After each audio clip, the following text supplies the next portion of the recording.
So I just want to kind of say a few words about what we did. Hear any quick questions you may have, and then we're going to practice, okay? So the whole idea is to do this in two parts. The first part is to consider aspects of the issue. Aspects means like dimensions or categories. So did you notice it was a bigger chunk of something on this side, aspects of the issue? It wasn't we make it out of wooden shelves. It was what do we make the shelves out of, or shelving materials. Did you notice that? Was that easy to grasp that that's what we were doing? Okay. And we didn't say, to start with, we put it in the council hall, we put it in the gateway barn. We said location. And once we consent to the completeness of our writing down aspects, because we just can't think of any more, shelving materials, location, cost, who's going to do it, shelving design, what materials go in the library, method for letting everybody know about it, method for getting the books back, method for getting donated materials. When we can't think of any more, and we're just saying pass, pass, pass, pass, pass, pass, pass, the facilitator and we all know that it's time to test to see in step number 3 whether we have thought of everything. Now, do you suppose we really, really have thought of everything? No. No. Maybe we have and maybe we haven't, but we'll find out. If somebody says incomplete, then we ask them and they tell us the thing we forgot. What do we mean by issue? Well, we mean a problem to solve, or we mean an opportunity to benefit from. And sometimes that's the same thing. We solve the problem and it's also an opportunity to benefit. Okay? Well, that's the first thing we do. The next thing we do is we brainstorm, once again, around and around and around, specific ideas. I, as one of us, could say 5 different specific ideas all at once because I happen to think of them. I can be looking up there to see the aspects. I have 2 ideas for where we could put it. I have 1 idea for what we could make the shelves of. I have another idea for what could go in the library. Can I say all those things at once? Yeah. And our scribe writes them down over on that side. But ideally, we don't have 2 sides. Ideally, we have 2 flip charts or 2 places to put it. Why? Because it's easier to keep our eyes on all of it if we have a way to put it somewhere. So if, let's say we had 2 flip charts, and we put the aspects of the issue one, which gets filled up, we put it over here. And then we take the proposal ideas one, when it gets filled up, and we put it over there. And we end up with a bunch of flip chart papers on the wall, or however we're doing it, so that all of our eyes can see all of the aspects and all of the proposal ideas we had so far. Why? We're using the part of the brain that understands and learns and problem solves that's visual in addition to audio. There's a chart that I can email you that shows the amount of data, learning, and processing that happens visually as compared to what happens by hearing. And it's huge compared, in percentage. And this chart is a visual metaphor illustration with different colors for how we learn by touch, by hearing, by taste, by smelling, and by seeing. And the seeing one takes up the whole page, and it's blue, and all the other ones are other colors, and they're really little. And learning audially is just a little bit. It's more than smell and touch and taste. Okay? That's why we're making it visual. That's why most of this workshop is visual, God willing, because I'd like the learning to be easy and fast. And so that's what we do with proposal forming. There is nothing in the Netherlands Sociocracy Center or the book We the People or other sociocracy trainers that ever say anything about flip charts and writing it down. It just says what to do. So I made up all this visual part because I know how people function really well when it comes to getting through such a thing quickly and easily and without having to remember stuff in their mind.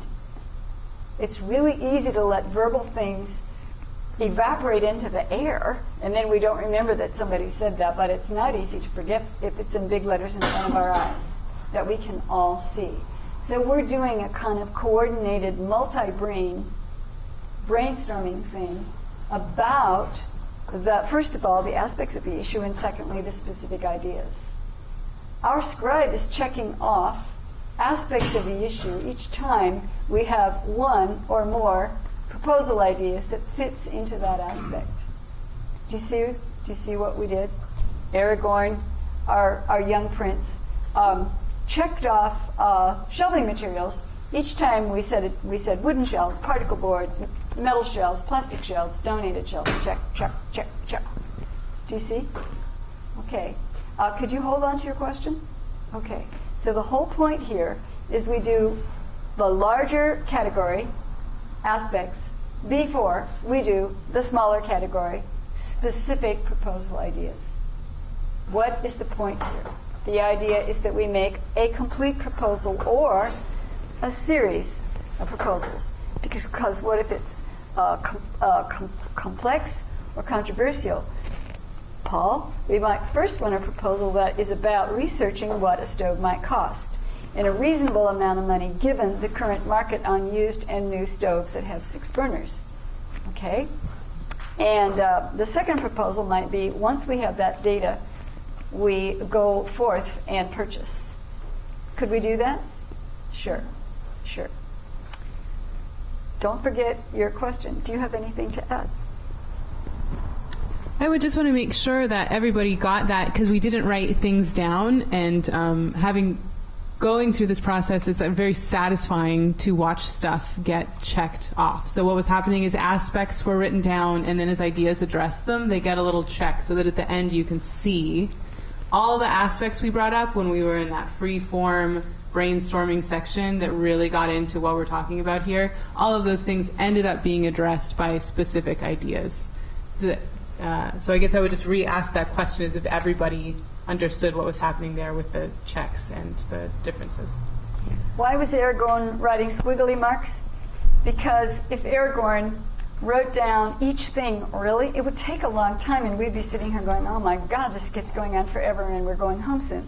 The deal is we're just telescoping time, which is why we had elves do the tuning, not actual humans, who would have to really take the hour or so to create the one or more draft proposals. Please notice that when one of our Middle-earth people happened to say a proposal idea before we were ready for it, the facilitator didn't say, be quiet, you, it's too soon. The facilitator said, oh, thank you, would you write it down over on that other side, Aragorn, and then reminded us, just reminding you, everybody, right now we're doing the aspects part. We'll get to proposal ideas later. So we used it as an educable moment. We didn't put the Hobbit down or make him wrong. We did catch the idea, wooden shelves. So that person felt honored and respected, because that Hobbit, because we got the idea of wooden shelves. But we also reminded us of what we're doing now. That's why a chart is so good. We can say, look, we're doing this right now. We'll get to that later, and thanks. Does that make sense? Mm-hmm. What was that question? That first Paul, and then Mickey, and anybody else. So I understand checking off the aspects of the issue, but does it need more than one check? I mean, as soon as you checked it, that's fine. More checks don't really add information, do they? No.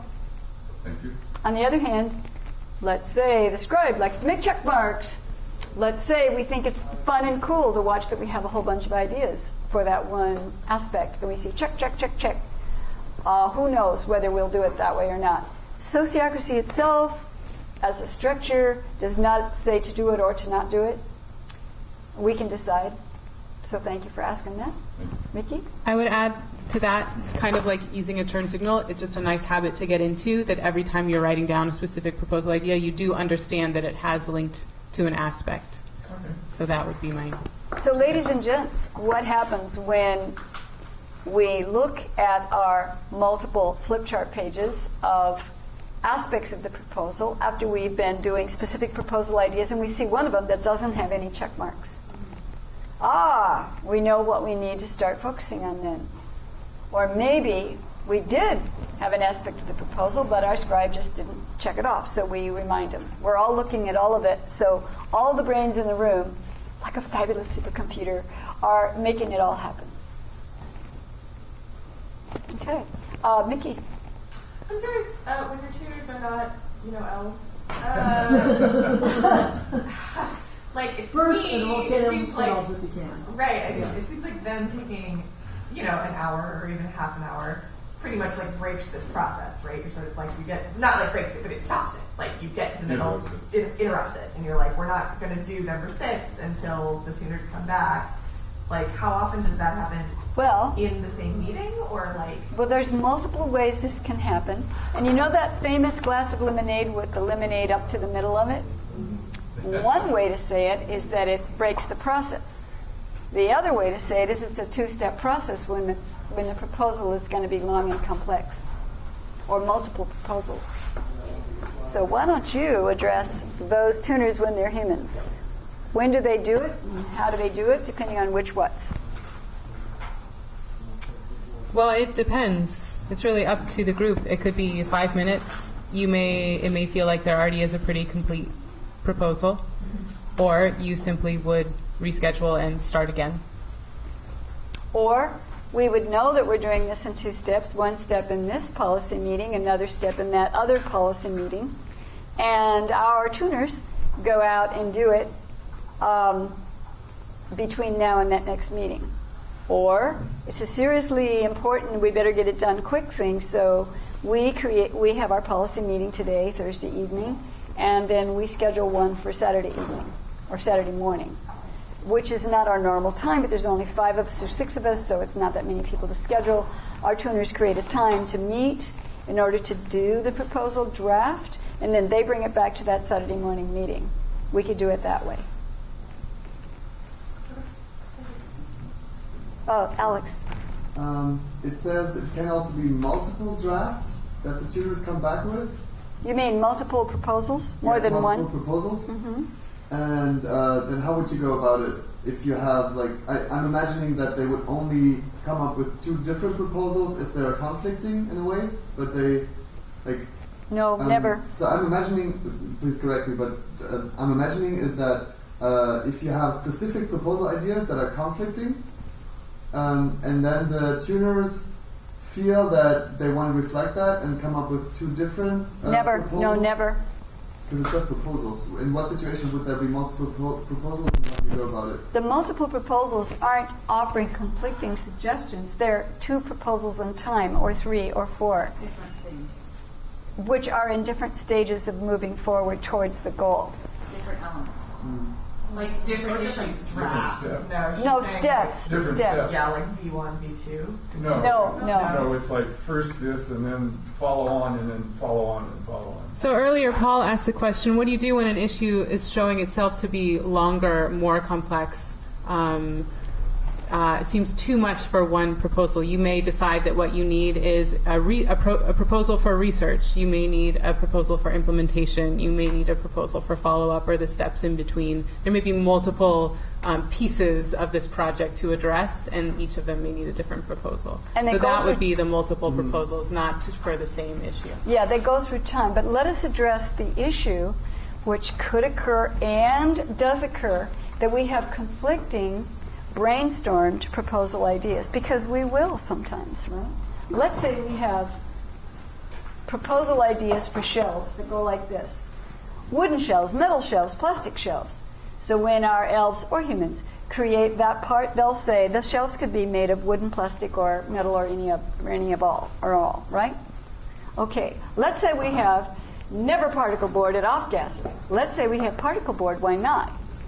It's cheap, and we'll get donated particle board bookshelves. We have 2 conflicting ones, right? Do you want to say what you know about that, and I'll say what these 2 different sociocracy trainers told me about that? Well, the first would be like what we did in the exercise, which is you have a discussion round. You get to talk about your reasons for why and why not each of those things, and you have a chance to use the the habit you're getting used to, which is just suggesting an alternative that makes it good and addresses the other person's issue with it. So in that discussion round, you could work out some of those differences and clarify them, and I feel like that takes care of most of them usually. And if it doesn't... And she's right, that usually takes care of most of it, but let's say it does not, okay? John Buck says, just pick one. And then when you consent to the completeness of the proposal later, 5 minutes later, or in your next meeting when you consider and decide it with consent decision making, you might object if you want it to be different. Jerry Koch Gonzalez says, put them both in there. John Buck says, never put them both in there and never make two proposals. And then I said, okay, why? And he said, because of the dreaded bifurcation. And then he quotes me from the book, The Life of Bees, or a book about bees. And he says, when you have two queens, that occurs sometimes, one queen goes to that tree, and the other queen goes to that tree when they're swarming, and the bees go zzz over to that queen, and then they go zzz to that queen. But they're not exactly making decisions so much as they're going by bee hormones that make them go to where a queen is, and they go zzz, zzz, zzz, zzz, and then they die of exhaustion. And he's using that as a metaphor to say, do not give people equal choices. First of all, it doesn't have to be perfect. It only has to be what? And also, exactly. I hope you're not getting tired of saying that. And secondly, it may not matter a whole lot, but maybe it does. Okay, is this a personal preference, or does this connect to our aims in one of these 6 ways? Is it a personal preference, Diana, that you don't want any particle board outguessing? Yes, it's a personal preference.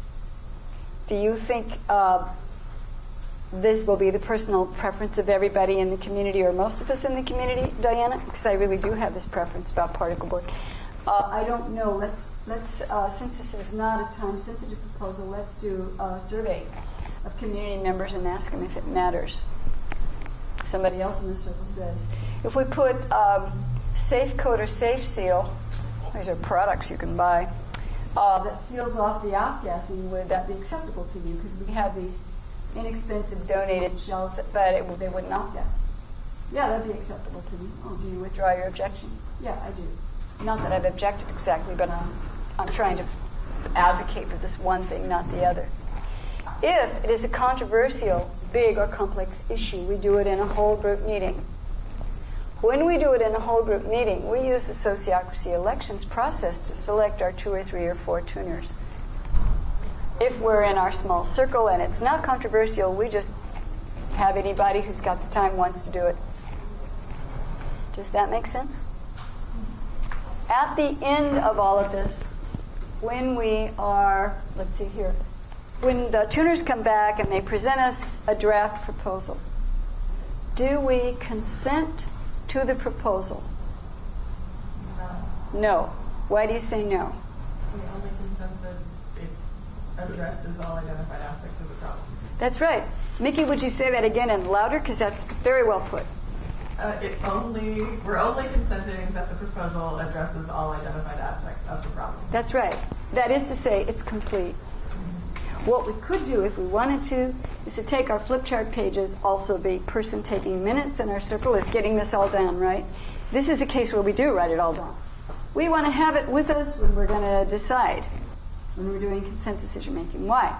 Because it stimulates our ideas for resolving objections if we have objections.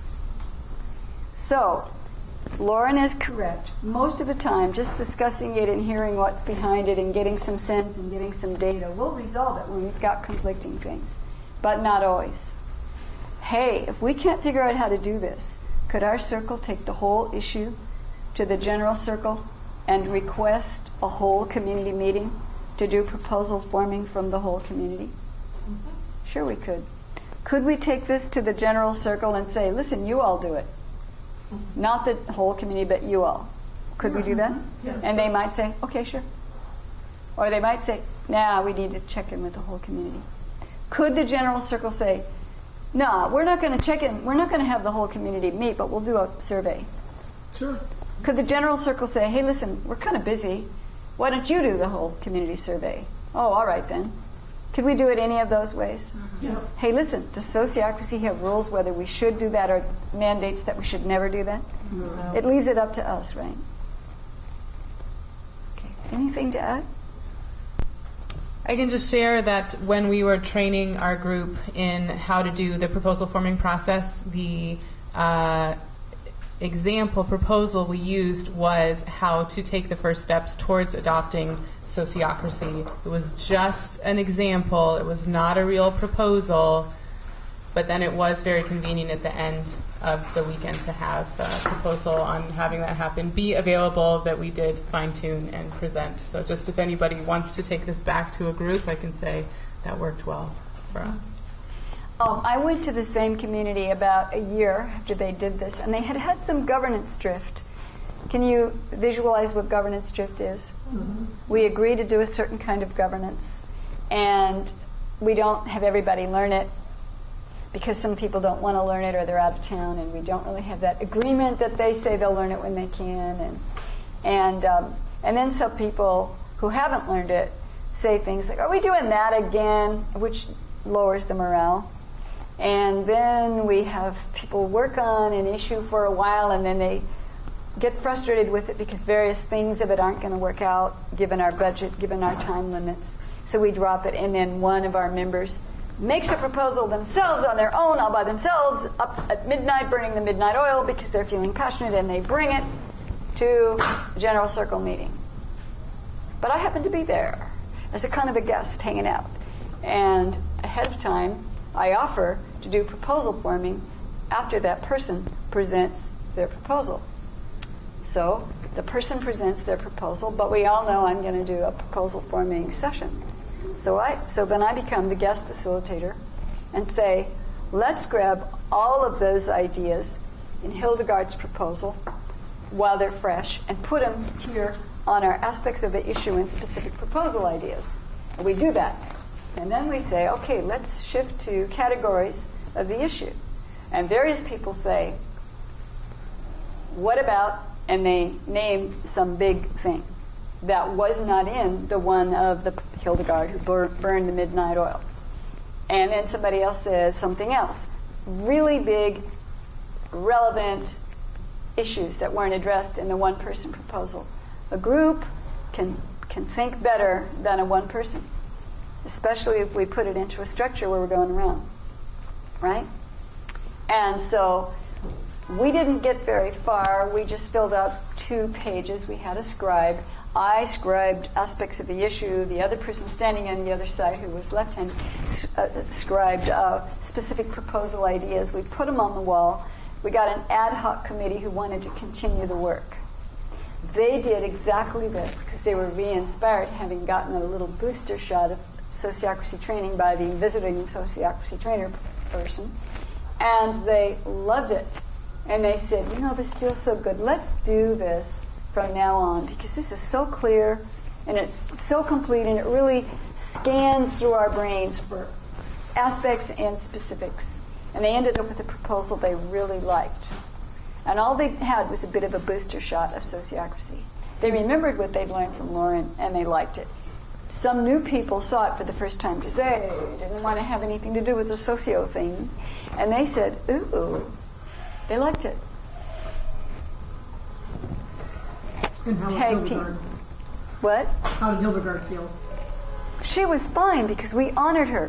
First thing I said about her was, thank you so much for really getting the ball rolling, and I'm sure the folks in here really appreciate that you got it going. Now, this is the close-knit community of folks who love each other. So various people said, way to go, Hildegard, thanks, Hildegard, hey, Hildy, thanks a lot. And Hildegard said, you're welcome. And we wrote it all down. We got Hildegard's proposal, and we made sure we had it all. Gave her a nod, and then went on. So she was not shown up to have jumped the gun, though we did have some governance drift here. But I didn't say the G drift word at all because I didn't want to say a mean thing to these folks. I just wanted to thank them, inspire them, and get them a booster shot.